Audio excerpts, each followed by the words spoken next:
social justice itu. Social justice itu dibicarakan di banyak ini ya, pemikiran filosof gitu. Tapi kalau sudah membaca dari perspektif Kristen gitu, di dalam perspektif Kristen kayaknya yang sangat menonjol. Dominasi yang ngurusin ini ya Roma Katolik ya. Di dalam Protestan bukan nggak ada sih, ada juga gitu. Tapi kayaknya nggak tradisinya nggak sepanjang gitu. Sebanyak seperti yang dilakukan oleh orang Katolik gitu. Lalu terus ditambah lagi dengan kita ya dari kaum konservatif kan kita sangat hati-hati atau kalau mau dibilang sangat kritikal terhadap the so-called social gospel gitu ya. Sudah tahu social gospel. Itu kan dianggap ini ya, oleh perspektif konservatif itu liberal dan sebagainya gitu, gak mengerti Alkitab dan seterusnya dan seterusnya. Tapi seperti yang sudah sering kita kerjakan ya, kalau kita melihat di dalam ini Alkitab sendiri, maksudnya Alkitab yang boleh selalu mengkritik kita, dan kita juga bisa mengkritik kekurangan daripada tradisi kita sendiri. Sudah melihat di dalam Alkitab itu ada banyak bagian gitu, bukan cuma perjanjian lama, perjanjian baru juga. Itu membicarakan tentang social justice ya. Kalau itu dibilang justice atau righteousness, mungkin kalimat yang terkenal itu ya, di dalam Alkitab gitu, apa yang dikehendaki Tuhan selain berlaku adil dan sebagainya. Itu berlaku just ya, just righteous just. Itu jelas nggak bisa dipisahkan dengan social righteousness atau social justice gitu. Memang di dalam pembicaraan iman Protestan waktu kita bicara righteousness kan kita ini cuma takung ya maksudnya. Kita ini unrighteous, kita nggak boleh berasa self righteous ya. Cuma ada Christ righteousness, the truly righteous is Christ, dan itu menggantikan kita punya unrighteousness gitu kan ya. Ini kan standar iman Protestan gitu. Cuma kalau kita ngituin Calvin kan dia nggak berhenti di sini ya. Maksudnya kita yang tadinya unrighteous dan memang nggak bisa membenarkan diri sendiri. Lalu terus kemudian Kristus mati di atas kayu salib.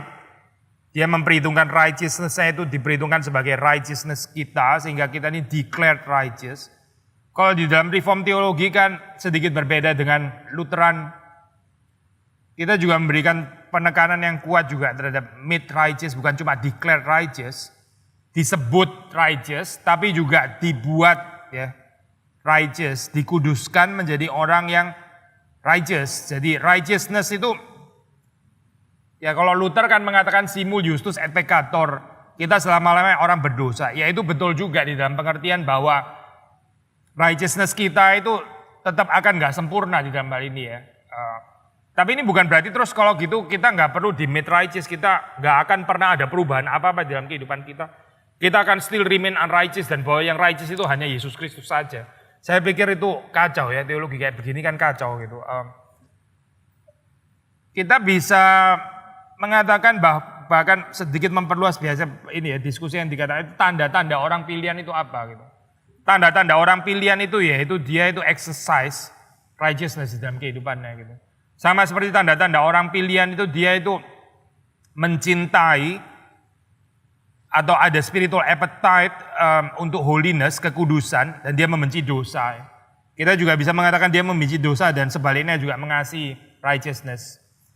Nah, waktu kita melihat di dalam gambaran ini ya, kita dipanggil tuh berlaku righteous itu bukan cuma sebagai panggilan individual gitu. Kita orang Protestan kan senengnya main individual gitu ya. Itu satu persoalan gitu. Tapi kita juga seharusnya dipanggil tanggung jawab ini secara komunal, bahkan juga struktural, secara sistem. Of course di dalam jangkauan kita gitu ya. Dan bahwa nggak bisa menggantikan hanya dengan yang individual. Lalu kedua juga kalau kita membaca misalnya di dalam Amos ya, itu nggak ada dualisme antara hidup beribadah kepada Tuhan dengan social justice. Itu satu paket yang nggak bisa dipisah gitu. Nah memang penekanan di dalam kitab-kitab nabi kecil itu berbeda-beda ya. Nabi besar itu kan ya Yesaya, Yeremia, Yeskiel ya. Nah kalau nabi kecil kan termasuk sebelum Amos itu ada misalnya Hosea gitu ya, kitab Hosea. Kalau sudah membaca di dalam kitab Hosea itu penekanannya itu kepada ini ya, cultic life, cultic itu maksudnya ada kaitannya dengan worship, ya ada kaitannya dengan ibadah ya, ada kaitannya dengan orang menghadap Tuhan dan sebagainya. Nah buku Hosea atau kitab Hosea itu kan terutama berurusan dengan itu ya, kritik terhadap ibadahnya Israel gitu. Tapi kalau sudah membaca di dalam kitab Amos itu penekanannya itu lebih kepada social problems yang ada di Israel. Ya, social problems yang ada di Israel. Nah, kita mau membaca beberapa ayat ya di dalam ini Amos pasal 2 ayat 6 sampai 9. Tolong bacain satu orang aja. Beginilah firman Tuhan, karena 3 perbuatan jahat Israel, bahkan 4, aku tidak akan menarik kembali keputusanku, oleh karena mereka menjual orang benar karena uang, dan orang miskin karena sepasang kasut. Mereka menginjak-injak kepala orang lemah ke dalam debu, dan membelokkan jalan orang sengsara. Anak dan ayah pergi menjamah seorang perempuan muda, sehingga melanggar kekudusan namaku. Mereka merebahkan diri di samping setiap mesbah, di atas pakaian gadaian orang, dan minum anggur orang-orang yang kena denda di rumah Allah mereka. Padahal akulah yang memunahkan dari depan mereka orang Amori, yang tingginya seperti tinggi pohon ara, dan yang kuat seperti pohon terbangkit. Aku telah memunahkan buahnya dari atas dan akarnya dari bawah. Ya, kalau sudah baca di dalam bagian itu kan jelas ya, gitu. Pelanggarannya itu lebih banyak kepada pelanggaran urusan ketidakadilan sosial gitu. Sebelum kita membicarakan memperjuangkan keadilan sosial di luar menolong orang miskin dan sebagainya, yang paling absolut minimum itu ya, paling absolut minimum sebetulnya kan, ya kita sendiri jangan melakukan ketidakadilan sosial gitu kan. Di dalam hal ini menjadikan manusia yang lain itu seperti kayak satu komoditi yang bisa ditukar dengan barang. Manusia kan lebih berharga dengan barang. Ini kejadian di Notre Dame ini menarik gitu. Menimbulkan banyak pemikiran gitu. Salah satunya misalnya ini ya, setelah itu terjadi kebakaran terus langsung ada paling sedikit 2 orang dan mungkin yang lain juga akan nyusul. Orang kaya di Prancis langsung pledge uangnya masukin di sana gitu. Sekarang kalau nggak salah sudah dapat 1 billion, mungkin abis ini lebih lagi gitu. Menarik ya, when it comes to bangunan gitu, or perhaps when it comes to binatang. Saya nggak tahu di sini ada animal lovers ya kayaknya ya. When it comes to binatang gitu ya, itu lebih gampang menggerakkan orang kayaknya. When it comes to orang gitu. When it comes to orang ya, nggak ada itu orang kaya persembahan itu. Mana? Kayaknya nyawa manusia itu terlalu murah gitu. Ini sedikit mirip seperti yang dikatakan di dalam novelnya Charles Dickens itu atau itu Christmas Carols ya, waktu orang yang bilang ya itu biar terjadi seleksi alam gitu, orang-orang yang memang gak mikir di dalam kehidupan ini mati ya sudah biarin mati saja gitu, biarin terjadi seleksi alam, orang-orang yang gak beruntung ya sudah mati saja gitu. Itu kalimat yang kejam ya, waktu kita dengar kalimat kayak gitu kita jadi terusik gitu. Tapi dalam kenyataannya human beings itu practicing itu kok di dalam kehidupannya. Mereka lebih cinta animals gitu, mereka bisa raise fund untuk animals, mereka bisa raise funds untuk katedral gitu. Berapapun pentingnya nilai sejarahnya katedral itu gitu misalnya ya, nggak sedang memperdebatkan itu gitu. Tapi Yesus pernah bilang ya, nyawanya manusia itu harganya. Itu kalau dia memperoleh seluruh dunia ya, Notre Dame pasti termasuk dong, itu kan isi seluruh dunia juga gitu. Kalau dia memperoleh seluruh harta di dalam seluruh dunia, tapi dia kehilangan nyawanya, itu nggak ada gunanya gitu. Nyawanya manusia itu gak bisa banding dengan satu Notre Dame. Dengan seluruh dunia tetap gak ada bandingannya. Nyawanya manusia itu begitu berharga. Nah kalau kita saya bisa merenungkan bagian ini gitu. Saya pikir kita bisa sedikit mendasari waktu kita bilang tentang social justice itu arahnya kemana. Gitu. Kalau di sini kan dikatakan they sell the righteous for silver, atau untuk uang ya di situ tadi ngomongnya ya. For silver, untuk perak. Orang-orang benar itu ditukar, diganti dengan uang. The needy for a pair of sandals, orang-orang yang berkekurangan, yang berkebutuhan itu ditukar hanya dengan sandal gitu. Makanya di sini dibilang mereka itu trample the head of the poor into the dust of the earth. Ya ini sandal itu kan di tempat bagian bawah gitu ya. Ini dia lebih rendah daripada sandal. Ya benar, memang itu menginjak-injak kepala daripada orang-orang yang needy itu, in the true sense of the word, karena ditukar dengan sandal. Ini kan di bawahnya sandal, berarti benar-benar diinjak-injak gitu dengan dengan sandal itu. Bukan literally diinjak-injak dengan sandal, tapi nilainya dianggap lebih rendah daripada sandal. Itu namanya diinjak-injak gitu. Trample the head of the poor into the dust of the earth. Turn aside the way of the afflicted. Selama di dalam hidup itu kita nggak mengerti ya berapa dalamnya jiwa manusia itu nilainya. Ya kita akan sulit sekali ngomongin social justice gitu. Kita akan sulit untuk merenungkan bagian itu. Bagian itu akan remain abstrak. Terus yang paling celaka itu kita menggantinya dengan kekudusan ibadah gitu. Kita pikir dengan ibadah kita bisa kompensasi social injustice di dalam kehidupan kita ya. Kitab Amos ini kalau sudah baca nggak promote itu atau sebaliknya dia promote yang lain. Tapi sebelumnya kita baca bagian yang lain ya. 5 ayat 12, mungkin nggak semuanya equally important tapi paling nggak kita baca aja gitu. 5 ayat 12 masih di Amos ya.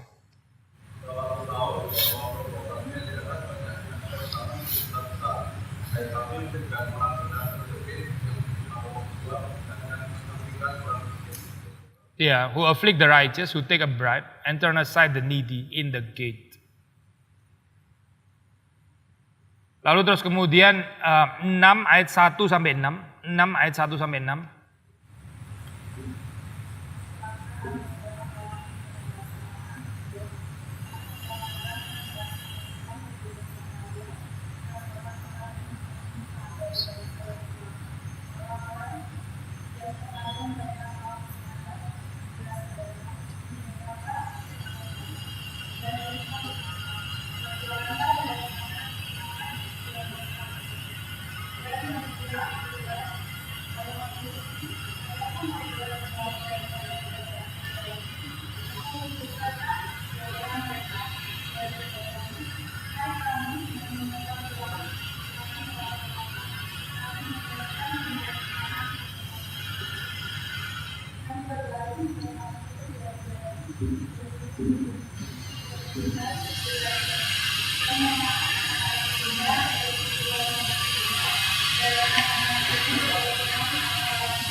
Ya, itu 6 ayat 1 sampai 6 bagian terakhir ya. 8 ayat 4 sampai 6 masih di Amos ya. 8 4 6. Saya baca ya. Hear this you who trample on the needy and bring the poor of the land to an end. Ayat 5 saying, when will the new moon be over that we may sell grain, and the Sabbath that we may offer wheat for sale, that we may make the ephah small and the shekel great, and deal deceitfully with false balances. 6. That we may buy the poor for silver and the needy for a pair of sandals, and sell the chaff of the wheat. Karena apa sih orang-orang ini melakukan hal seperti ini karena apa gitu? Iya, karena serakah ya. Karena serakah, karena hanya berpikir of one's own well-being, karena cuma memikirkan diri sendiri, bergelimangan dengan kehidupan yang luxurious, tetapi nggak ada perhatian sama sekali dengan orang-orang yang hidup susah dan sebagainya. Jadi kalau sudah melihat di dalam kitab Amos ya, itu banyak sekali ayat-ayat bicara tentang sosial kritik gitu. Itu bagian daripada iman Kristen. Intinya adalah ini ya, ini keadaannya kalau sudah membaca dalam konteksnya itu kan Amos ini kan di kerajaan utara gitu ya. Karena di kerajaan utara itu di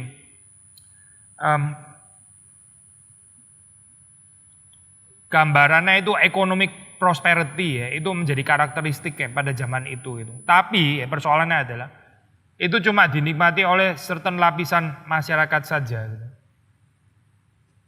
Sedikit mirip seperti yang diomong Prabowo ya. Atau Prabowo ini pakai kitab Amos atau apa gitu.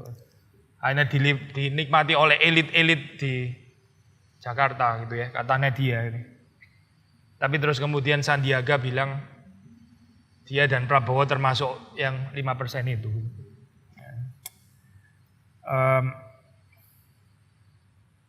Saudara lihat di sini ya, problem ini berulang terus gitu ya, berulang dari zaman ke zaman. Ada economic prosperity dan itu dinikmati oleh sebagian lapisan masyarakat saja. Sementara yang lain itu ada di dalam kesulitan, ada di dalam kehidupan yang luar biasa susah, yang sangat dependent dan seterusnya dan seterusnya. Kalau kita kaitkan ini dengan wisdom teologi, yang salah satu senternya itu adalah takut akan Tuhan gitu. Ya ini salah satunya kenapa orang bisa melakukan hal seperti ini ya karena nggak ada hati yang takut akan Tuhan gitu. Buat dia itu the reality itu ya itu bagaimana orang itu kaya, yang ini miskin ya, yang kaya ya bersyukur, yang miskin ya udah itu. Sayang sekali nggak mendapatkan fasilitas di dalam kehidupannya, sudah gitu saja gitu. Mereka nggak punya perspektif rohani, mereka nggak bisa melihat dari perspektif ini ya, dunia yang dilihat oleh Tuhan. Mereka cuma melihat di dalam dunia yang kelihatan. Gitu.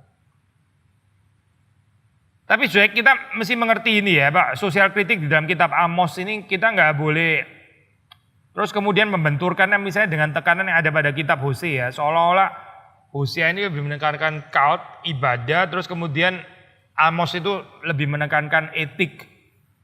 Atau lebih menekankan ini ya Pak itu, social justice dan sebagainya. Yang benar adalah kenapa Amos itu melakukan kritik yang sangat tajam terhadap ketidakadilan sosial. Karena di dalam konteks ini ya, kitab Amos itu ibadah itu nggak ada gunanya gitu ya, akan menjadi meaningless dan nggak akan diterima oleh Tuhan. Kalau yang bersangkutan itu terlibat di dalam social corruption, di dalam society ya. Ibadah itu nggak akan diterima Tuhan kalau kita nggak ada social justice itu. Dan ini Alkitab. Kita nggak bisa terus keep konsentrasi dengan dosa-dosa seperti yang diangkat sama orang Republikan gitu ya. Yaitu aborsi lah, terus kemudian LGBT lah dan sebagainya gitu.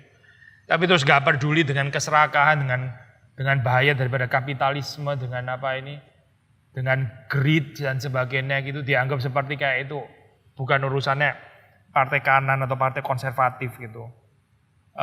Kalau kita melihat di dalam Alkitab kan ini sangat ada kaitannya dengan ibadah ya. Maka saudara membaca di dalam mana itu ya, surat Timotius ya kalau saya nggak salah ingat ya. Ada perkataan ibadah yang dilakukan dengan contentment itu memberikan manfaat yang besar gitu. Ibadah yang disertai dengan rasa cukup itu memberikan keuntungan yang besar. Rasa cukup itu maksudnya contentment gitu. Lawan katanya contentment yaitu greed. Sekali lagi ya. Orang yang hidupnya itu dikuasai oleh greed itu ya. Itu ibadahnya itu gak mungkin diterima oleh Tuhan. Dia gak akan bisa menghampiri Tuhan. Tuhan gak mau lihat dia punya ibadah gitu. Karena hatinya itu dikuasai oleh greed.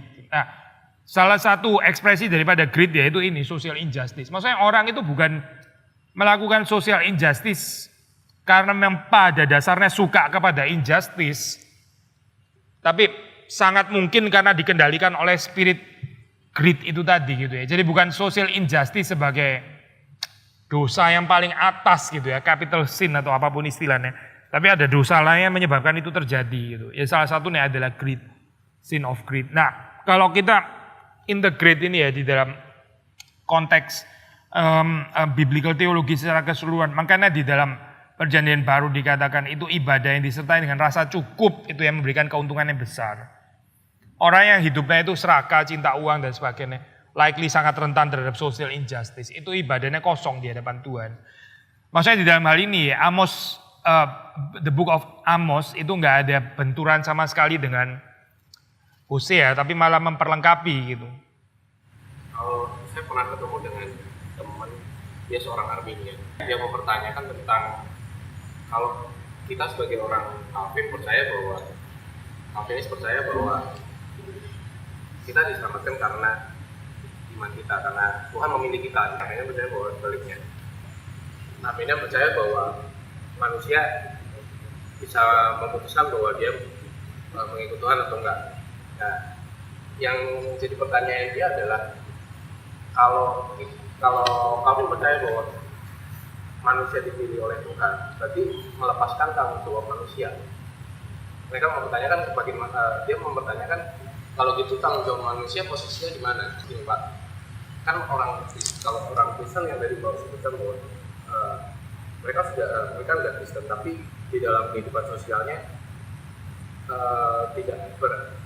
perilaku mereka tidak menunjukkan sebagai seorang Kristen gitu. Di dalam pemikiran orang Kristen pada saat itu juga memiliki pandangan bahwa karena mereka sudah dipilih, tanggung jawab itu menjadi tidak terlalu penting gitu. Makanya kan kita sebagai orang Kristen memposisikan tanggung jawab kita sebagai orang beriman itu seperti apa Pak? Gini loh, kita itu ditebus itu kan bukan berhenti di situ, bukan ditebus terus menerima kebenaran. Tadi saya awalnya kan ngomong kalimat itu. Kita ini nggak benar kan, tadi unrighteous. Nggak ada orang bisa righteous gitu. Kecuali ya dia dibangkitkan oleh Tuhan. Rohaninya. Semua kita mati di dalam unrighteousness. Di dalam hal ini kita nggak sepakat sama orang Arminian karena mereka percaya orang unrighteous bisa righteous gitu. Itu nggak mungkin gitu. Orang mati nggak ada yang bisa hidup sendiri, nggak ada gitu. Nah, waktu dihidupkan oleh Roh Kudus dilahirbarukan, ya itu yang kita bilang dipilih kan di situ gitu. Karena itu kan purely God's act. Nggak ada campur ini. Tapi setelah ini terus kemudian tadi kan saya bilang, setelah kita unrighteous, kita menerima kebenaran Kristus, dia truly righteous, supaya kita di made righteous. Supaya kita di made righteous. Maksudnya kalau itu nggak terjadi ya terus ini berhenti di sini. Itu bukan cerita soteriologinya kita gitu. Soteriologinya kita itu setelah kita dibebaskan dari Taurat, kita datang kepada Injil, terus kita dibalik lagi ke Taurat. Supaya kita bisa menaati Taurat. Dan Taurat isinya yaitu social justice salah satunya yang paling penting gitu. Gambaran itu sangat karikatur lah itu, maksudnya kalau dari perspektif luar gitu. Ini apa? Terus kita tetap menikmati keterpilihan dan karena itu terus nggak ada logiknya sama sekali gitu. Dipilih itu kan dipilih juga untuk apa gitu. Saya dipilih chosen for, ada for-nya gitu. Seperti kayak kita liberated, kita dimerdekakan bukan dimerdekakan dari saja, tapi juga ada dimerdekakan kemana gitu. Dimerdekakan dari dosa ya. Dari di belakang gitu. Tapi dimerdekakan untuk apa setelah itu gitu.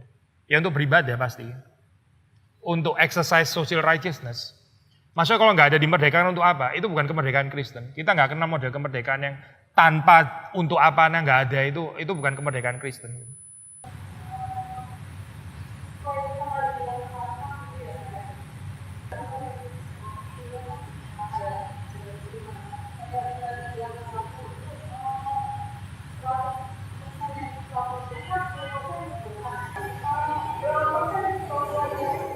Oh, persentase ya. Gak ada sih rumusan persentase untuk orang lain, gak ada. Kenapa? Kira-kira.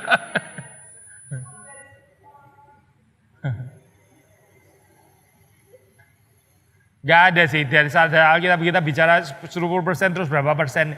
Ya kita kalau lihat ada orang kekurangan kita bisa membantu mereka, kita bisa membantu. Tapi bukan cuma membantu, tapi terutama gimana juga berbagian dalam kehidupan orang itu. Supaya dia bisa lepas daripada kesulitan itu ya. Maksudnya secara structural and systemic atau perhaps. Ya. Apa? Sampai sama apa? Seluruhnya itu gimana maksudnya? Seluruhnya kita kasih ke orang lain. Jadi kita yang miskin dong sekarang. Iya, nggak ada jawaban mutlak sih tentang persentase kalau tanya persentase. Coba paling nggak kehidupan kita ya, apa itu ada kepekaan terhadap kesulitan orang lain. Tapi paling minimum ya, nggak dikuasai oleh keserakahan itu juga sudah something lah. Meskipun itu belum everything. Kita nggak memperalat orang lain untuk mengeruk keuntungan sendiri itu Pak. Itu kan kita baca di dalam Amos kan itu ya. Orang itu menukar dengan barang. Orang lebih suka kalau Notre Dame itu dihias. Jangan keadaan seperti itu daripada lihat homeless people di Paris yang kayaknya dari kapan-kapan sudah ada juga. Dan ya mereka nggak perlu dihias, kayaknya Notre Dame lebih penting kali daripada homeless people itu. Daripada orang-orang yang gelandangan yang di pinggir itu. Oh yang orang pemuda kaya itu kan maksudnya ya. Ya itu kasus khusus karena dia itu nggak bisa ditolong kecuali pakai metode amputasi. Certain orang itu memang benar harus total cut kayak gitu sampai benar-benar ini ya Pak. Sampai betul-betul bisa diselamatkan karena cintanya terhadap uang itu sudah sangat keterlaluan gitu. Kita terusin dulu ya. Kalau saudara baca misalnya di dalam kitab Mika ya, saudara akan mendapati pengertian yang mirip gitu di dalam kitab Mika. Selain ayat yang kita sudah baca tadi, tapi kalau sudah baca misalnya mulai dari pasal 2 ya. Itu kalau bahasa Inggris dikasih judul Woe to the Oppressors.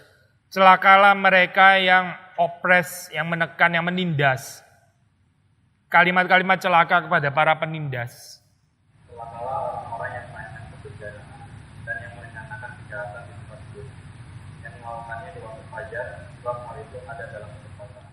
Ya, saudara perhatiin ya, itu ada kuasa, itu kan rentan ya. Ada kuasa, terus kuasa dipakai untuk apa gitu. Dipakai untuk menekan orang lain, dipakai untuk menindas orang lain. Terus 2, yang apabila menginginkan ladang-ladang, mereka merampaknya, dan bermalukan, mereka menerobosnya. Yang menindas orang dengan rumahnya, manusia dengan milik usahakan. Inilah firman Tuhan. Sesungguhnya aku merancang malapetaka terhadap kamu, dan kamu tidak dapat menghindarkan sayangmu daripadanya. Kamu tidak dapat lagi berjalan aku, sebab waktu itu adalah waktu yang belakang. Pada hari itu orang akan melantarkan cerita tentang kamu, dan akan memperdengarkan suatu ratapan dan akan berkata, kita telah hancur lulusan. Bagian warisan bangsa itu telah diukur dengan salju, dan tidak ada orang yang mengembalikan. Kadang-kadang kita dibagikan kepada orang-orang yang menawan. Sebab itu tidak akan ada bagimu orang yang melontarkan tali dengan ujian dalam jemaah Tuhan. Janganlah ucapkan nubuat tentang mereka ini. Orang tidak mengucapkan nubuat seperti ini. Modal tidak akan nubuat. Bolehkah hal itu dikatakan untuk membantu? Apakah Tuhan kurang sabar? Atau seperti inikah tindakannya? Bukankah firman-Ku baik terhadap orang yang benar kelakuannya? Tetapi kamulah yang bangkit sebagai musuh terhadap umat. Kamu merebut jiwa dari orang-orang yang suka damai, dari orang-orang yang berjalan lewat dengan mesra, yang tidak cenderung kepada perang. Para istri di antara umatku kamu halau dari rumah kesayangan. Dari bayi-bayinya kamu mengambil selama-lamanya. Semangat yang telah kuberikan kepada mereka. Bangkitlah dan pergilah, sebab ini bukan tempat perhentian bagimu. Oleh karena kehabisan maka kamu akan dibinasakan dengan kebinasaan yang tidak terduga. Seandainya seseorang datang mereka-reka yang hampa dan kita, aku berbuat kepada mereka anggur dan arah. Maka dialah yang patut menjadi orang yang berbuat terhadap saya. ya.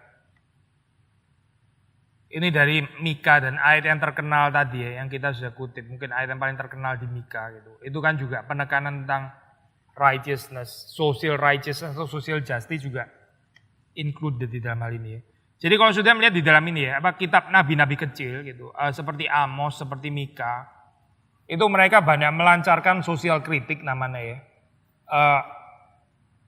Ya gereja itu harusnya juga ada aspek ini gitu, sosial kritik di dalam hal ini ya. Kalau saudara perhatiin itu di dalam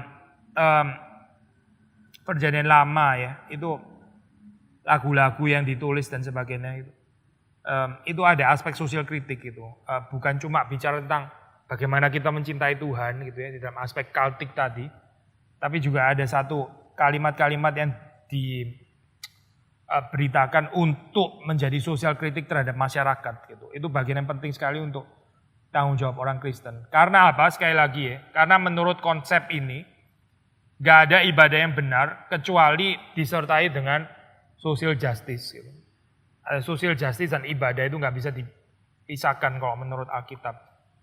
Nah kalau saudara sampai ke perjanjian baru ya, sama gitu. Saudara akan mendapati khotbah dari Yohanes Pembaptis itu misalnya. Itu juga sosial kritik kan sebetulnya gitu. Maksudnya bicara tentang social justice. Kita baca ya bagian itu. Khotbahnya Yohanes Pembaptis. Lukas 3, kita baca dari ya ayat 10 boleh, ayat 10. Coba bacain ayat 10 ya. Membaca bersama kepadanya. Jika demikian, apa yang harus kamu perbuat? Jawabnya, dalam siapa dibuat oleh baju, taklah yang membandingnya dengan yang tidak punya. Dan dalam siapa menerima makanan, taklah yang membuat juga demikian. Ada datang juga Pembaptis dan mereka bertanya kepadanya, Guru, apakah yang harus kami perbuat? Jawabnya, jangan mengambil lebih banyak daripada yang telah dilakukan bagimu. Dan kami berbagi lebih banyak juga kepadanya. Dan kami, apakah yang harus kami perbuat? Jawab Yohanes kepada mereka, jangan merampas dan jangan memeras dan yang bukan cukupkanlah dirimu dengan janji. Ya. Saudara lihat di sini kan khotbahnya ini bukan hanya dikasih komentar sangat praktis gitu ya, tapi juga teologi juga gitu. Karena true repentance itu ya ini aplikasinya gitu. Ini kan persiapan deh. Kalau saudara itu kan dinubuatkan di dalam kitab Yesaya itu ada jalan menuju ke highway to Zion gitu kan ya. Itu kan dipercaya jalan Mesias gitu kan. Saudara pernah bacakan itu kan ya. Make a highway to Zion. Itu jalan, persiapan jalan yang menuju ke Sion. Ya kalau saudara pernah pergi ke Israel itu memang jalannya tuh gini ya. Apa itu ada bagian yang naik turun. Terus Alkitab kan bilang itu dibikin lurus gitu kan. Mau dibikin lurus. Namanya highway. Maksudnya highway itu jalan lurus bisa dalam pengertian dua macam. Maksudnya jalannya nggak gini-gini itu berliku-liku namanya gitu ya. Dan juga nggak gini-gini itu bukan jalan lurus namanya. Jalan lurus itu jalan lurus. Itu namanya highway ya. Make a highway to Zion. Di dalam konteks Yesaya ya. Highway to Zion itu maksudnya apa gitu. Jadi itu adalah jalan yang mempersiapkan datangnya Mesias. Ini jalan mesti beres dulu. Terus Mesias datang. Nah jalannya itu apa gitu. Jalannya itu tidak lain dan tidak bukan adalah social justice sebetulnya gitu. Kalau sudah baca dalam konteks nabi-nabi. Jalannya itu maksudnya adalah, lu jangan bikin neraca double kayak begitu. Itu bukan jalan namanya. Kalau orang tetap melakukan injustice kayak begitu, ya sudah Mesias nggak akan datang. Gitu. Jalannya ini mesti beres dulu ya. Jalannya itu ada the way of righteousness. Itu adalah jalan kebenaran dan kebenaran di dalam pengertian righteousness justice included termasuk juga social justice. Tapi kalau yang terjadi adalah pemerasan, keserakahan dan sebagainya, yaitu menghalang-halangi datangnya Mesias. Maka waktu saudara melihat ini ya, Yohanes Pembaptis berkhotbah, ya ini dia kan dikatakan sebagai mempersiapkan jalan ini ya. Jalan apa yang dia persiapkan? Pertobatan. Pertobatan menuju kemana? Ke social justice kalau saudara lihat di dalam bagian ini.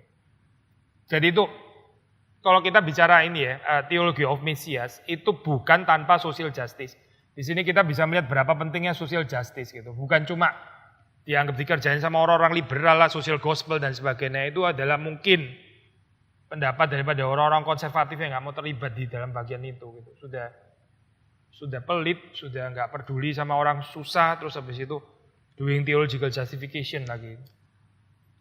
Kita coba lihat dari bagian ini ya. Tadi ayat 10 kan kita baca ya. What then shall we do? Lalu gimana? Whoever has two tunics is to share with him who has none, and whoever has food is to do likewise. Hidup ini unfair, sekali lagi, life itu unfair. Ada orang itu banyak sekali, ini bajunya banyak sekali makanannya. Ada orang itu yang kekurangan makanan. Terus menurut Yohanes Pembaptis ya, yang punya banyak ya dia bagi kepada yang kekurangan. Ini saudara juga ketemu di dalam suratnya Paulus kan ya. Yang berkelebihan itu membantu yang kekurangan. Nanti kelebihannya itu membantu kekurangannya sini. Demikian terjadi keseimbangan di dalam tubuh Kristus kalau menurut Paulus ya. Nah, di sini saudara juga mendapatkan ini gambaran social justice itu bukan cuma sekedar di dalam arti bahwa yang salah dihukum gitu ya. Social justice kalau dimengerti cuma sebagai yang salah dihukum itu terlalu reduktif gitu di dalam konsep Alkitab. Social justice itu maksudnya adalah belas kasihan kepada orang-orang yang kekurangan. That is social justice itu. Kalau saya cuma mengharapkan koruptor dihukum, saya bisa tetap pelit loh. Terus saya pikir saya masih tetap di dalam social justice. Maksudnya socially just. Karena apa? Saya berjuang untuk orang koruptor dibasmi dan memang orang koruptor better dibasmi itu sudah betul gitu dalam hal ini. Maksudnya mereka bertobat. Tapi terus kemudian koruptor dihukum. Tapi saya tetap nggak bagi, saya punya barang dan sebagainya. Terus kita pikir kita sudah socially just. Itu jauh sekali dari konsep Alkitab gitu. Konsep Alkitab nggak ngomong seperti itu. Ini di dalam ayat yang ke-10 sudah membaca, dia yang punya 2 jubah, dia bisa bagi. Yang punya kelebihan makanan, dia bisa bagi. Lalu tax collector, si para koruptor ini ya. Mereka tanya, teacher what shall we do? Dijawab oleh Yohanes Pembaptis. Collect no more than you are authorized to do. Collect no more than you are authorized to do. Lalu prajurit-prajurit, soldiers tanya, apa yang harus kami lakukan? Dijawab, do not extort money from anyone by threats or false accusation. And be content with your wages. Saudara perhatiin ya, uang itu betul-betul memang sangat berkuasa di dalam hal ini. Do not extort money, jangan mengambil uang. Ya dengan apa? Ya dengan abusing power, dengan ancaman, false accusation, kamu fitnah orang akhirnya karena dia powerless, nggak bisa membela diri. Akhirnya ya sudah, uangnya harus dikasih kepada orang yang lebih powerful. Lalu apa remedinya? Ya ini, contentment. Be content with your wages. Kamu mencukupkan diri dengan gaji yang ada padamu. Maksudnya jangan menjadi orang serakah gitu. Jadi orang serakah itu alamat jadi sosial ini gitu, unjust. Social injustice. Kalau sudah melihat di dalam kehidupan Yesus ya, Yesus juga melakukan yang sama gitu. Yesus bergaul dengan orang-orang pinggiran itu ya. The marginalized, termasuk tax collector, prostitutes dan sebagainya. Orang-orang lemah lah yang nggak bisa menolong diri mereka sendiri. Kalau di dalam perjanjian lama kan dikatakan Tuhan itu berpihak kepada mereka. Bukan karena Tuhan diskriminatif terhadap orang powerful atau orang kaya, bukan. Tapi orang kaya itu bisa menolong dirinya sendiri. Orang miskin itu nggak punya siapa-siapa yang bisa menolong mereka. Jadi Tuhan itu berpihak kepada mereka. Ya.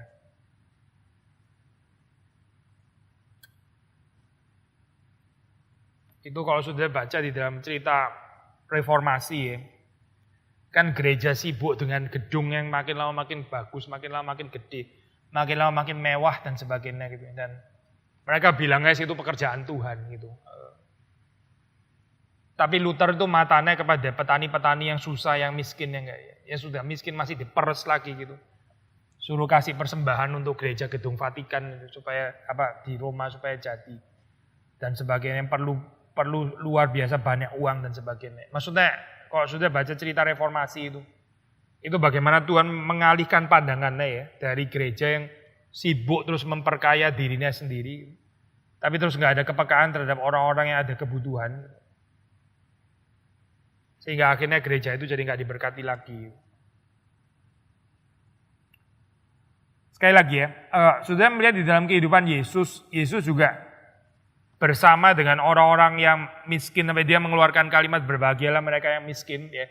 Itu kalau sudah lihat di dalam konteks Lukas sama Matius kan ada perbedaan ya. Itu Matius itu spiritual, poor in spirit, itu spiritually poor. Ya. Tapi kalau sudah baca di dalam Lukas, nggak ada kata in spirit di situ. Maksudnya Lukas bicara tentang orang miskin.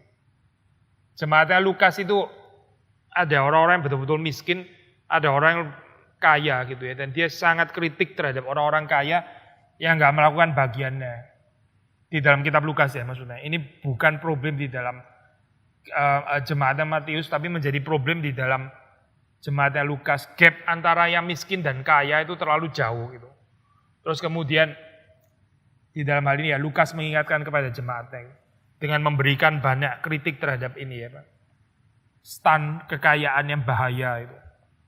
Saudara ketemu kalimat celaka-celakalah orang yang kaya gitu. Di dalam kekayaanmu kamu mendapatkan penghiburanmu. Kalimat itu nggak keluar sama sekali di Matius ya. Gitu. Nggak keluar di Matius sama sekali. Matius itu waktu bicara tentang blessed are those poor in spirit di dalam pengertian spiritual. Ya. Jadi itu spiritualisasi dari kemiskinan. Tapi kalau sudah baca di dalam Lukas memang bicara benar-benar kemiskinan dan bicara tentang kekayaan. Gak bisa diterjemahkan di dalam pengertian spiritual di dalam Lukas. Pertama istilah itu gak ada. Kedua kalau diterjemahkan secara ke spiritual, celakalah kamu yang kaya rohani ya. Kacau balau message saya gitu. Maksudnya orang kaya rohani kok bisa celaka itu dari mana ceritanya gitu. Gak mungkin bisa diterjemahkan dalam pengertian rohani. Jadi dalam pengertian orang kaya yang memang kaya dan mendapatkan penghiburan di dalam kekayaan. Ada orang miskin yang karena miskin cuma mendapatkan penghiburannya itu dari Tuhan. Ya. Itu menurut Injil Lukas. Again, saudara di situ ada bisa dilihat dari perspektif social righteousness, social justice juga ya. Maksudnya di dalam pengertian ya itulah yang kaya seharusnya punya belas kasihan terhadap yang miskin dan seterusnya dan seterusnya. Apakah itu hanya dilakukan di kehidupan? Ya mestinya enggak gitu, maksudnya lebih bagus ya dipraktekkan pasti ya, bukan cuma. Enggak, maksud saya secara liturgikal kita punya lagu-lagu harusnya ada bagian itunya gitu.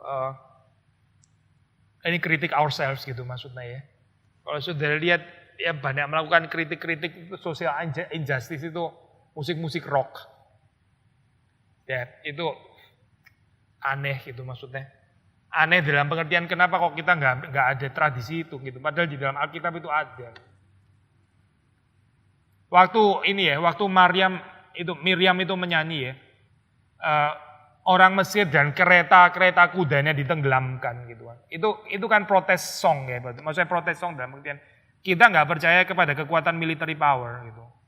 Kita nggak depend on military power, kita depend on Yahweh. Mesir dan kereta kudanya itu ditenggelamkan gitu. Kita nggak percaya kepada kuasa itu. Gitu. Ya, ada sih, bukan nggak ada sama sekali. Kayak misalnya kita ada lagu I rather have Jesus than riches gitu ya. Itu kan kind of social kritik juga sebenarnya gitu. But perhaps we need more gitu. Apa lagu-lagu seperti itu, dan mungkin lagu khotbah dan juga kehidupan orang Kristen di dalam kehidupan sehari-hari gitu.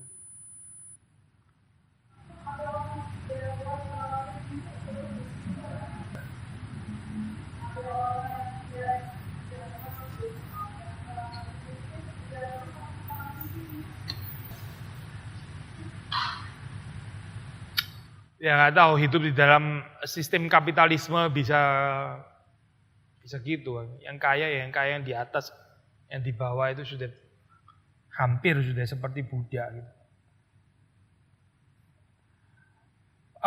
Orang yang kerja keras ya harusnya hidupnya itu nggak di dalam kekurangan gitu. Kalau menurut Alkitab gitu. Tadi assume kan orang itu sudah kerja keras ya gitu. Nggak semua orang Kristen harus jadi kaya, of course bukan gitu. Tapi hidup di dalam kelayakan dalam hal ini. Ya. Kalau orang sudah kerja keras, hidupnya masih susah juga gitu ya.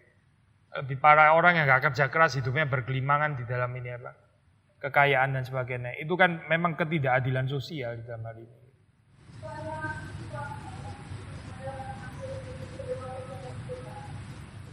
Kedaulatan Tuhan sih pasti ada, tapi again kayak tadi sudah dibilang nggak menolong gitu. Maksudnya kalau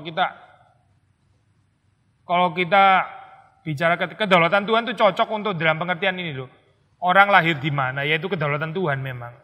Mulai aja belum gitu ya. Tapi kalau orang sudah jalan kehidupannya terus kita masih bilang kedaulatan Tuhan, itu kan bisa menjustifikasi ini ya Pak. Keserakahan juga kedaulatan Tuhan. Of course nggak ada yang nggak kedaulatan Tuhan kok. Tapi nggak tepat bicara kedaulatan Tuhan di dalam keserakahan manusia. Gitu. Maksudnya kalau saya bilang saya serakah pun ini di dalam penetapan Tuhan. Ya iya memang gitu. Dan perhaps juga kebinasaannya juga kali di dalam penetapan Tuhan. Untuk orang yang serakah terus seumur hidup gitu. Tapi itu nggak tepat kalau kita ini pakai kedaulatan Tuhan dalam pengertian. Itu kan jadi ini ya, justifikasi keadaan yang sudah ada. Dalam Lukas 18, orang tua yang ada kesukaan Tuhan melakukan tauran. Apakah itu tepat di dalam dua kata itu dalam sosial dan baikkan kepada orang? Iya bisa, pasti di dalam pengertian sincere juga memang benar-benar mau dibagikan kepada orang-orang miskin. Maksudnya mengikut. Tapi kalau saya lihat terutama di dalam pengertian karena pemuda kaya itu nggak bisa lepas daripada kekayaan gitu, kecuali dia jual semuanya. Maksudnya kecintaannya itu demikian akut ya, kronis dan akut, sampai nggak bisa ditolong lagi itu, hanya dengan mengarahkan hati gitu, hanya dengan memberikan 10% atau 15%, tapi bahwa dia perlu jual semuanya supaya dia benar-benar get rid of berhala itu, sehingga ya udah dia memulai hidup baru dengan Tuhan gitu. Tapi betul dalam pengertian bahwa Lukas menaruh ini ya Pak, cerita itu pemuda kaya dan sebagainya dibicarakan begitu negatif untuk memperingatkan jemaatnya tentang bahaya kekayaan gitu. Yang akhirnya berakhir pada kebinasaan. Dan bukan cuma sekali itu toh ya, dalam bagian lain gitu. Dia bicara Sakius juga, another orang kaya yang bagi-bagi kekayaannya 4 kali lipat dan sebagainya. Dia juga bicara tentang orang kaya dan Lazarus, orang kaya lagi gitu. Ya, maksudnya banyak sekali di kitab Lukas.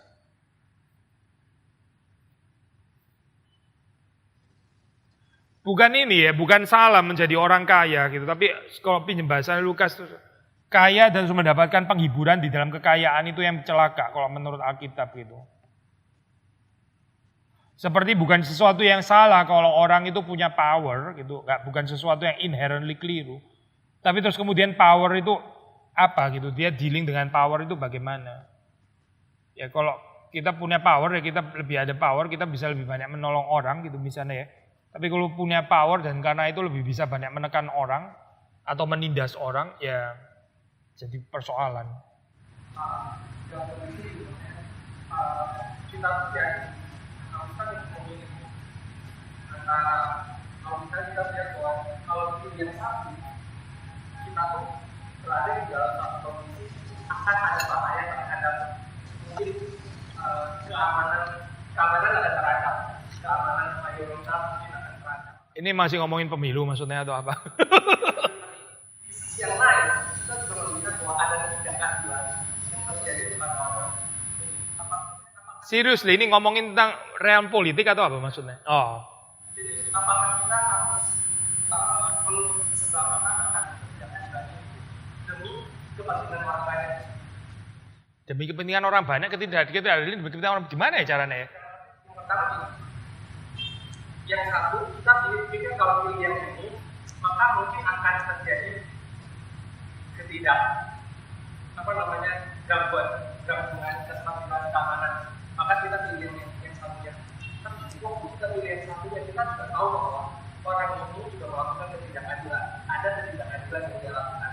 Tapi ini mungkin kepada orang-orang yang jauh dari kita Ya kan memang nggak ada pemimpin sempurna. Dari situ terus kita pikir yang lebih banyak anugerah umum yang mana gitu kan. Ya. Masalahnya ada pilihan apa lagi gitu maksudnya. Kita punya pilihan apa lagi? Pilihan ketiga. Golput itu tadi. Sudah lewat anyway itu ya. Ini apa? Apakah dengan golput saya bisa mendapatkan keadilan lebih banyak gitu. That's pertanyaannya ke situ kan. Kita kan concernnya adalah pada righteousness. Kalau kita enggak pilihan satu kita menurut kita kurang righteous, dua juga kurang righteous. Golput. Apakah golput saya dapat lebih banyak righteousness gitu? Kan pertanyaan ke situ. Atau apa lagi pilihannya? Kalau nggak ada ya sudah pilih yang terbaik dari yang ada gitu. Maksudnya mengharapkan sama sekali nggak ada unrighteousness kan itulah utopia ya gitu. Bagian kita mesti berjuang untuk righteousness gitu. By the way ya, saudara pilih satu orang karena dia itu nggak korupsi dan sebagainya. Itu menurut saya according to the will of God. Bukan karena kita, kalau saudara keliru kalau pilih itu karena supaya kita mau enaknya sendiri selamat gak dianiaya, ya itu salah motivasinya. Jadi motivasi untuk kita punya well-being. Tapi orang membenci corruption itu menurut Alkitab gitu. Nah so ini according to God's revealed will bahwa kita harus berperang terhadap corruption gitu. Jadi harus pilih yang kurang corrupted gitu, harus itu. Gak bisa kita terus ngambang, yang penting kedaulatan Allah. Kedaulatan Allah gak cocok di sini. Gitu. Bahwa hasilnya kita terima sebagai kedaulatan Allah, ya itu iya gitu. Itu kedaulatan Allah kita ngomong. Tapi belum pilih kita sudah bilang kedaulatan Allah karena Tuhan bisa pakai ini dan Tuhan bisa. Ya Tuhan bisa pakai semuanya. Di Cina pun ada penganiayaan orang Kristen, Tuhan juga bisa pakai. Ya iya betul gitu. Tapi bukan berarti terus kita jadi melegitimasi komunisme kan. Maksudnya orang Kristen di China menolak komunisme. It's just correct menolak komunisme. Kenapa? Karena orang komunisme menganiaya manusia gitu. Jadi memang harus diperangi gitu. Bukan di dalam pengertian kedaulatan Allah Tuhan juga bisa pakai ini untuk kebaikan. Ya itu urusannya Tuhan gitu. Tuhan memang bisa pakai, betul juga Tuhan bisa pakai gitu. Maksudnya di China atau di negara-negara yang lain, or perhaps di Indonesia gitu. Tapi kita nggak ngomongin itu, kita nggak ngomongin bagiannya Tuhan, kita ngomongin bagiannya kita taat kepada God's revealed will, dan God's revealed will sudah jelas gitu. Mesti cari yang lebih righteous dan bukan yang lebih unrighteous. Salah satunya maksudnya ya, yang sangat penting.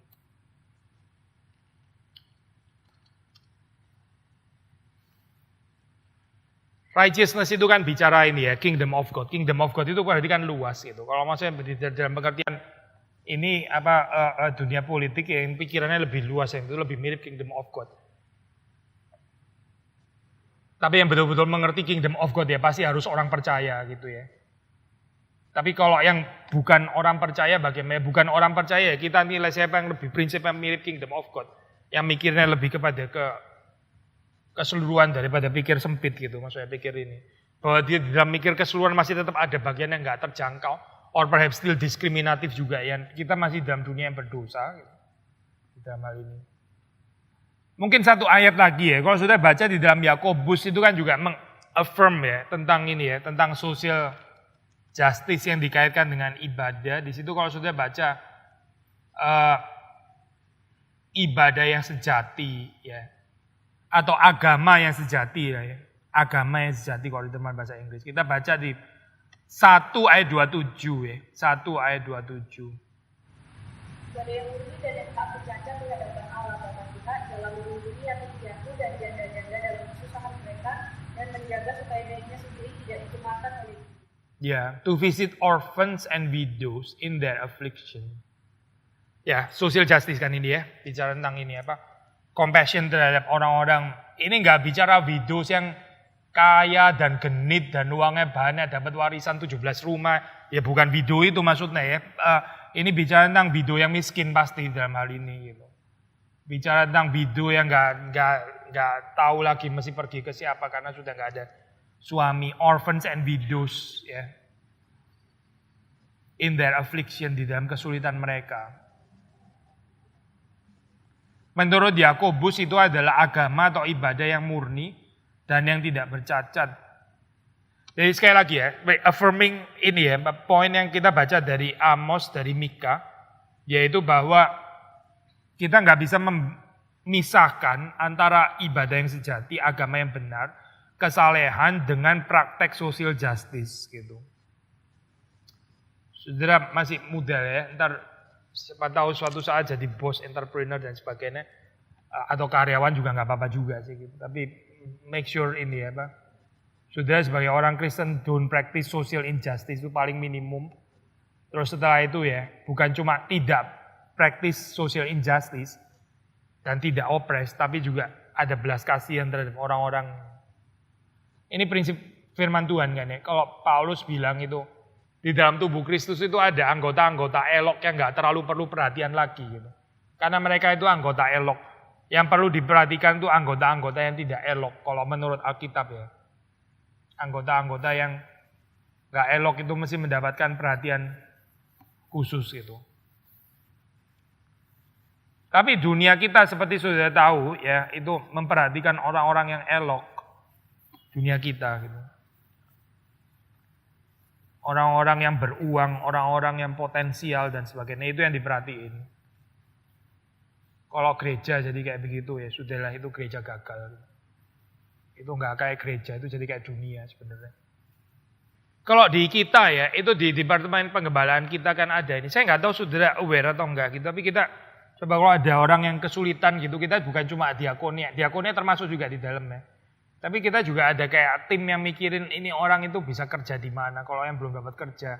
Atau even untuk ini ya dimodalin dan sebagainya. Kita sudah kerjain itu sih sebetulnya gitu. Di dalam porsi kita pasti ya. Dan ya asal bagian itu ada. Terus bagian bangun gedung juga ada ya. Nggak harus dalam pengertian either or gitu ya. Maksudnya nggak harus dalam pengertian kayak semuanya miskin nggak usah bangun sama sekali. Atau bangun sama sekali nggak perhatiin orang miskin. Dua-duanya kan keliru. Yesus sendiri pernah bilang orang miskin selalu ada padamu. Itu kan minyak narwastu mahal sekali untuk ini ya. Miriplah seperti kayak bangun gedung gereja. Ini juga untuk Tuhan gitu dalam hal ini gitu ya. Dan mahal juga. Jadi dua-duanya itu ada tempatnya di dalam hal ini ya. Ya kalau saudara tahu ada orang yang kesulitan ya. Atau bergumul di dalam pekerjaan dan seterusnya ya. Kita saudara bisa kasih tahu gitu. Cuma kasih tahunya tolong refer ke tim departemen penggembalaan ya. Maksudnya gereja ini gitu. Jangan di sini ada kayak penggembalaannya sendiri, ada tim ibadahnya lagi, kita jadi gereja dalam gereja gitu. Ditangani secara gereja aja, secara keseluruhan gitu. Meskipun case-nya itu di pemuda atau apa gitu. Ya. Saya percaya ini ya, Alkitab bilang lebih berbahagia yang memberi daripada menerima ya. Itu ayat bukan cuma untuk orang Kristen, ayat itu juga untuk gereja. Gereja itu di bawahnya firman Tuhan, bukan di atas firman Tuhan. Gereja yang memberi itu lebih berbahagia daripada yang menerima. Itu prinsip juga benar untuk gereja. Karena gereja juga manusia dan gereja di bawah firman Tuhan. Ya, tapi gereja memposisikan dirinya kayak Tuhan, itu maksudnya. Nangkep ya, gereja memposisikan dirinya kayak Tuhan. Saudara nangkep gak poinnya? Ya? Jadi gak under firman Tuhan gitu. Jadi gereja gak harus memberi. Kan gereja kan masuk uangnya gereja, itu kan uangnya Tuhan. So ngomong uangnya Tuhan so susah loh ngomong kayak gini gitu. Jadi memberi kepada gereja, memberi kepada Tuhan gitu. Jadi gereja nggak usah memberi karena Tuhan nggak under obligation untuk memberi. Bukan Tuhan nggak under obligation untuk Tuhan itu yang paling memberi daripada semua yang ada di dalam ini di seluruh universe ini yang paling banyak memberi itu Tuhan. Even kalau gereja mau menempatkan diri di dalam posisi Tuhan harus lebih banyak memberi, lebih lagi gitu. Dan kalau dia nggak di dalam posisi Tuhan, di dalam posisi manusia, karena gereja isinya adalah manusia, ya tetap harus memberi juga gitu. Di dalam, jadi diakonia itu ya, gereja dan diakonia memang nggak bisa dipisahkan gitu. Cuma ntar paling pertanyaannya gimana tetap punya bijaksana untuk sistem ini nggak di-abuse gitu kan ya. Selalu persoalan kan gitu ya. Memberi terus kemudian abuse, terus orang-orang yang taken for granted, males dan sebagainya gitu. Terus itu persoalan di negara barat. Diakonia terus gitu. Tapi terus kemudian nggak ada sistem yang memperbaiki kehidupannya orang. Ya kita nggak tertarik juga dengan pelayanan itu. Pasti despite kesulitan-kesulitan itu lebih baik memberi daripada nggak memberi sama sekali gitu. Maksudnya Alkitab nggak pernah mendukung ini ya Pak. Prinsip curiga itu lebih baik daripada percaya gitu. Nggak ada dukungannya. Orang percaya bisa ditipu betul gitu. Tapi hidup curigalah supaya tidak ditipu. Itu nggak ada dasar Alkitabnya. Curigalah kepada siapa saja gitu. Karena di dalam kecurigaan engkau tidak akan ditipu. Itu nggak ada dasar Alkitabnya, nggak ada. Jadi kita lebih baik memberi, dan di dalam memberi mungkin foolish nggak terlalu sering, kadang-kadang ketipu gitu ya, ya sudah gitu. Itu orang tanggung jawab gitu. Dan ya menolong orang di dalam pekerjaannya. Kalau di dalam etos Calvinis atau Reform kan sangat ditekankan ini ya, hard working seperti sudah disinggung tadi gitu. Kita mau orang Reform itu punya theology of stewardship. Kerjanya itu benar gitu, bukan mentalitas beggar, bukan mentalitas pengemis yang terus dibantu. Kan memang kita nggak encourage ke arah sana. Tapi ada orang yang sudah mencoba kayak gini tetap di dalam keadaan yang memang sulit ya. Kita mesti ngerti kesulitan itu. Ya, tapi orang bekerja keras, tapi di dalam kehidupannya masih ada kesulitan juga. Kita mesti ngerti. Tapi kita nggak mau memelihara orang sampai di dalam keadaan yang terus memanjakan dan sebagainya. Itu bukan tanggung jawab gereja memang pasti. Ada dalam konteks ini social justice yang khusus dalam kita membantu orang lain. Di dalam kita membantu orang lain, apakah ada logo atau hal yang harus kita prioritaskan terlebih dahulu bersama kita bantu? Bisa jelasin nggak ya kenapa kayak gitu ya? Maksudnya dasarnya apa ya kayak gitu ya? Cuma lagi gitu ya, misalnya kan banyak sekali kan sudah dalam konteks ini. Itu formulanya nggak bisa mutlak gitu ya. Misalnya jarak radius 20 km, mana bisa kayak gitu ya. Kita nggak bisa pakai kayak gitu ya. Maksudnya orang yang di depan mata kita bisa lebih urgent pada saat itu. Mungkin percayaannya lain atau apa gitu. Kita kan ada orang mau ketabrak motor. Terus kita tanya, agamanya apa ya? Saya mau bergumul nih soal telat kali ya itu maksud. Telat gitu. Maksudnya di dalam hal yang sama ada orang itu di dalam keadaan financially yang benar-benar susah sekali ya. Kita masih mau doing check lagi. Agamanya apa gitu. Itu kan bukannya mirip seperti yang disindir-sindir di medsos itu. Orang yang selalu tanya agamanya apa. Kita mau ikut itu juga gitu. Ikut tanya agamanya apa dan sebagainya. Kalau kita di dalam porsi kita terus kita jadi ada bijaksana. Kita memutuskan ini dan ini gitu ya. Ya memang kita harus memutuskan karena nggak bisa tolong orang miskin seluruh dunia gitu kan ya. Yaitu siap orang bergumul lah di hadapan Tuhan. Gini loh, kita pikirnya jangan gini ya. Maksudnya ini salah satu pertimbangan yang salah ya. Kalau kita pikir ntar kita tolong orang yang misalnya nggak percaya gitu. Terus kita itu theological pikirnya itu adalah ini. Kan saya mau memberi yang sampai kepada kekekalan. Kalau orang ini nggak percaya, ya seandainya dia itu belongs to the reprobate. Ini highly theological mikir kayak gini gitu ya. Ntar yang saya kasih gini akan gone anyway gitu. Itu cara mikir kayak gitu sudah salah gitu. Karena kita investnya bukan ke orang itu kok. Ini kita terima dari Tuhan. Saya merefleksikan kebaikan yang saya terima dari Tuhan. Maksudnya berapa banyak investasinya Tuhan juga. Hujan itu diberikan kepada reprobate juga dan hilang juga gitu. Apa Tuhan nggak tahu bahwa itu orang reprobate dan akhirnya nggak menggunakan talenta dengan baik? Ya tahu lah pasti gitu. Terus Tuhan juga tetap itu urusan bukan saya invest. Kalau pikiran kita invest gitu susah lah. Invest itu kan berarti saya sudah tahu lah invest maksudnya kan ya. Sudah invest sudah nggak mau rugi dan sebagainya. Cara pikirnya invest kayak gitu. Tuhan kalau pikir invest kayak gitu ya, kita ini nggak dimodalin semua. Saya kasih tahu gitu. Saudara dan saya ini orang-orang yang nggak layak dimodalin gitu. Maksudnya ada banyak orang yang lebih bisa mengelola anugerah Tuhan daripada saudara dan saya. Kenapa dia mesti modalin kita? Maksudnya saudara bisa baca buku dan sebagainya. Untuk apa kayak gitu?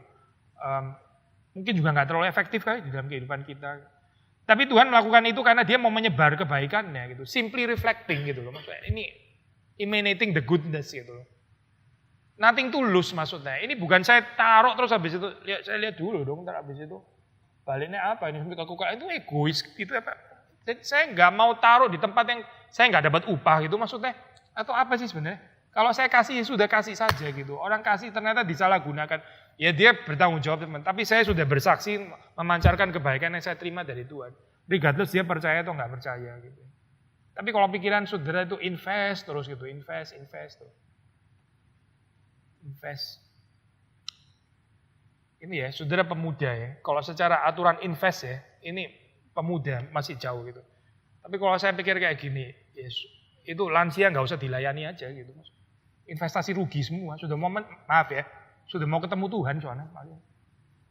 Jadi gimana gitu? Cara pikir invest ini gitu.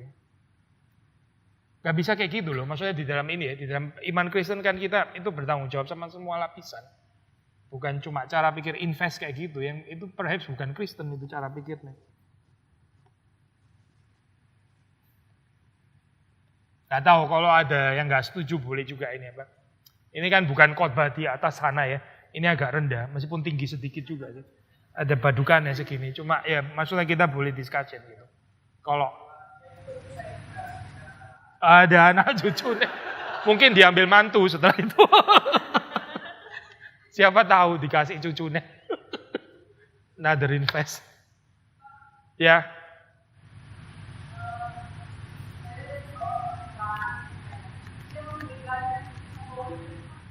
Sorry apa? Sombong? Saya nggak tahu dia sombong atau enggak. Dia harus tahu dia sombong atau enggak waktu ini gitu. Waktu dia kasih gitu. Kan itu kan takarannya orang itu gitu. Tapi kalau dia memberi dengan tulus, memberi di hadapan Tuhan, dia nggak harus sombong. Kalau di dalam Alkitab kan ada orang kekurangan yang memberi juga memang.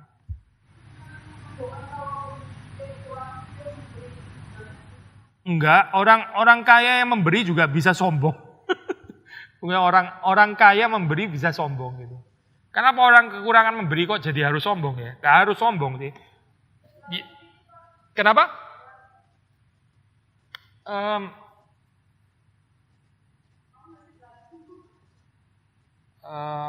Yesus itu selama dia di dalam dunia ya, dia itu bukan kaya gitu. Tapi dia banyak memberi. Masa Yesus belagu? Herodes itu kaya raya. Tapi nggak tahu dia memberi apa gitu.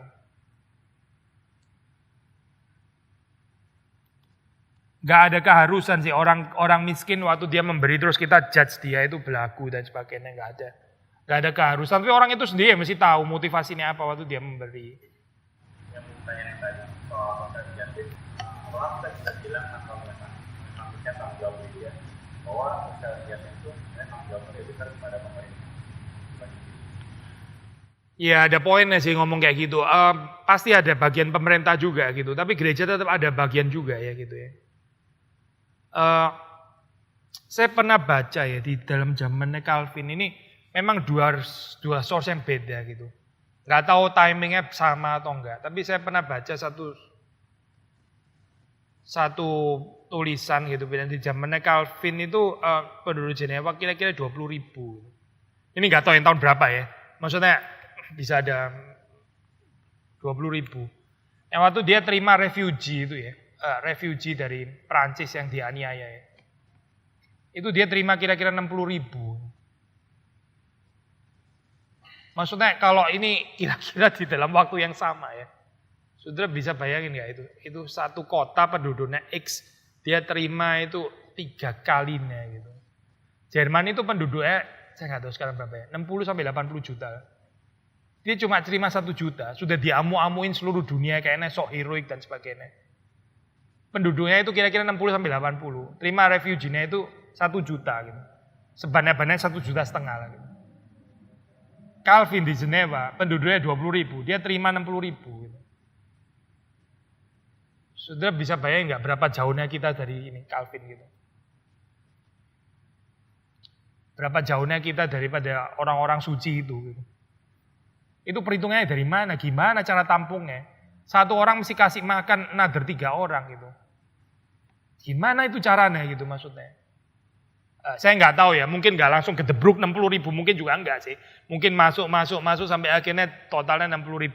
Saya nggak tahu, mesti pelajarin lagi gitu. Tapi ini ada angka ngomong 60.000 yang masuk, dan ada angka bilang penduduk Jenewa itu 20.000 gitu.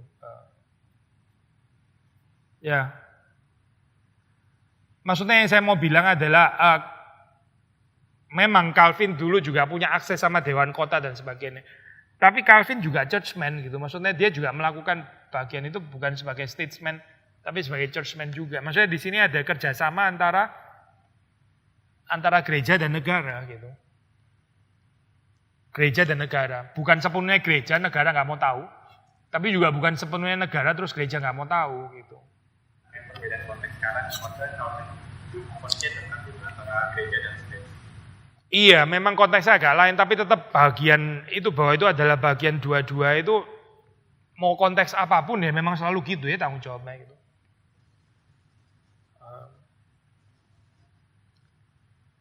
Patong kan bikin concert hall gitu, itu kan juga harusnya tanggung jawab negara. Tapi negara nggak bikin atau nggak memuaskan bikinnya, at least menurut standarnya Patong, ya akhirnya dia bikin juga gitu. Ya udah gitu. Sekolah negara kurang menjalankan social justice. Ya kita juga bisa take care bagian itu kan ya, di dalam porsi kita maksudnya. Tetap nggak mungkin kita nggak mungkin jadi negara gitu, nggak mungkin. Ya tetap as gereja gitu, di dalam batasan lokalitasnya gereja itu gitu.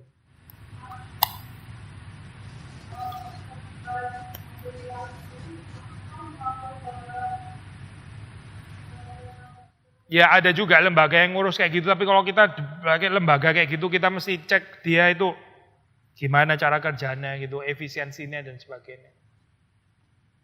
Ya mesti tahu gitu ini.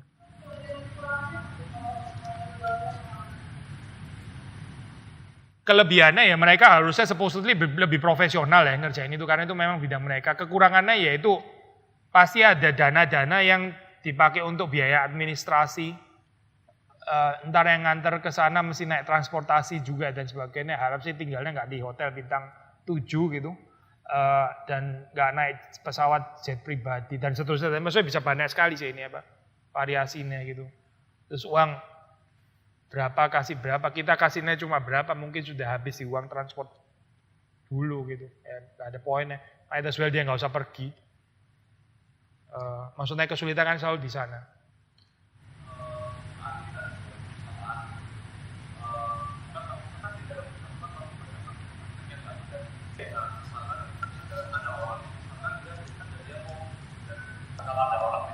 Ya.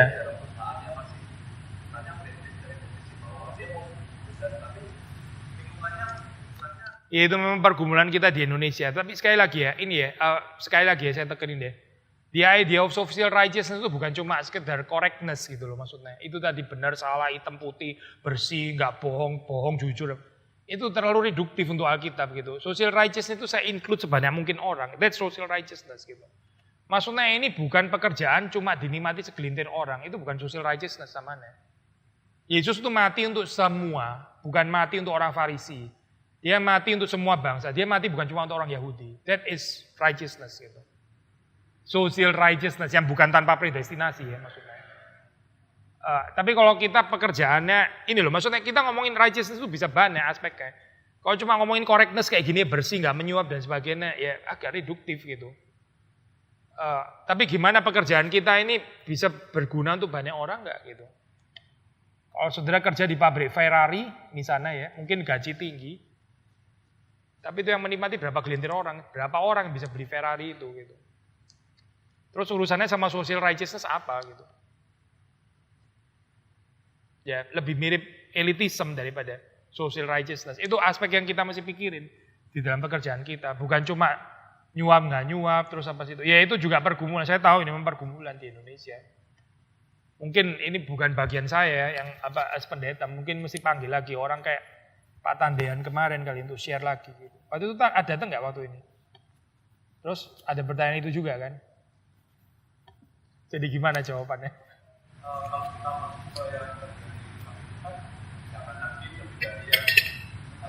Iya. Yeah. Dari sisi kita ya, tapi kalau orang lain yang mau ngerampok kita gimana dong?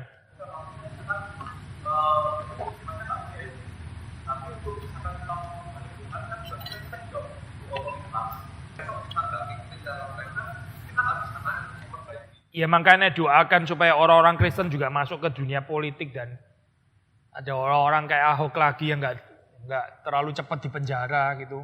Gak bisa kita sendiri memang nggak bisa, makanya mesti komunal gitu. Ya tapi kita sebagai, misalnya kalau kita startup, ya sudah kita sebagai startup sebisa mungkin kita kerja apa gitu. Kita nggak akan dituntut sampai ngurusin urusan Perda kok gitu. Bukan tanggung jawab kita, orang saya nggak di sana juga gitu. Saya ngurusin yang porsi saya dari perspektif saya gitu. Dari perspektif yang atas ya itu tanggung jawabnya orang di atas gitu kan. Kalau nggak gimana dong, desperate tuh hidup di dalam ini Pak. Di mana-mana ada inilah, ada apa ketidaksempurnaan. Ini kan di gereja pun juga ada ketidaksempurnaan. Gimana kita hidup di dalam ketidaksempurnaan itu dengan tetap memelihara iman di hadapan Tuhan, kan gitu panggilannya. Bukan masuk ke tempat yang steril yang sudah nggak ada kesulitan sama sekali. Mana ada sih tempat kayak gitu gitu. Kita menikah sama orang yang sinless kayak gitu. Siapa itu gitu? Gak ada gitu. Ya. Tapi gimana dealing dengan sinful person and yet still bisa menghidupi cerita pernikahan yang sehat, kan gitu harusnya. Maksudnya gambaran idealisme kayak gini nggak menolong menurut saya. Menciptakan negara. Saudara tinggal di negara barat yang mungkin nggak ada suap menyuap. Ada persoalan lain lagi. Persoalan individualisme. Dan kita dinabubukkan dengan individualisme. Kayaknya kita nggak, ya ada persoalan lain lagi ntar gitu. Nggak ada negara yang bersih itu nggak ada gitu. Ya sudah kita do the best yang kita bisa di dalam takaran. Tapi kalau bisa perspektifnya banyak, jangan cuma satu tok gitu. Kalau satu tok saudara ntar jadinya flight aja ini. Karena orang bilang metodenya either to fight or flight gitu kan ya. Ntar saudara bukan fight, karena ini nggak sempurna itu, kayak flight pindah negara gitu. Pindah negara ya gitu lagi, ada persoalan lain lagi sebenarnya.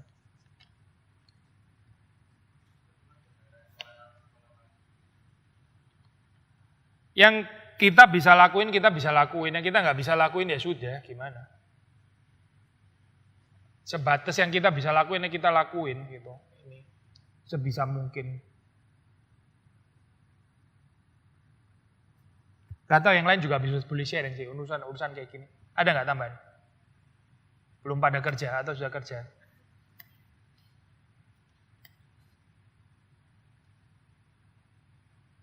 Daya itu tadi makanya mesti bergumul kalau kita sudah rasa nggak tahan lagi, sudah pembuluh darah pecah di sana sini ya sudah keluar saja gitu. Gimana? Tapi kalau kita masih bisa fight, ya kita fight di dalam. Orang kan takarannya lain-lain ya. Di dalam satu lingkungan dia masih bisa jadi garam. Tapi jadi garam itu di mana-mana ya selalu hancur gitu. Gak ada garam yang tambah gede. Itu gak ada. Ya. Oke, tutup doa ya. Tuhan, kami bersyukur untuk berkat Tuhan dan tolong supaya kami ini diberikan hati seperti Engkau. Dan Engkau berada di dalam dunia, Engkau juga menjalankan righteousness, Engkau adalah righteousness itu sendiri. Dan kami yang sudah ditebus, kami berdoa supaya Engkau tinggal di dalam hati kami, Engkau hidup di dalam kehidupan kami dan terpancar keluar, dan kami bisa menyatakan kepada dunia ini kebenaran dan keadilan yang sejati seperti yang kami terima dari Tuhan. Kiranya Tuhan mengampuni segala dosa dan kesalahan kekurangan kami di dalam kehidupan ini kurang righteous di hadapan Tuhan dan mendukakan Tuhan. Tuhan yang menolong kami menjadi orang-orang yang hari demi hari boleh semakin bertumbuh di dalam Tuhan. Demi Yesus Kristus kami berdoa, kami bersyukur. Amin.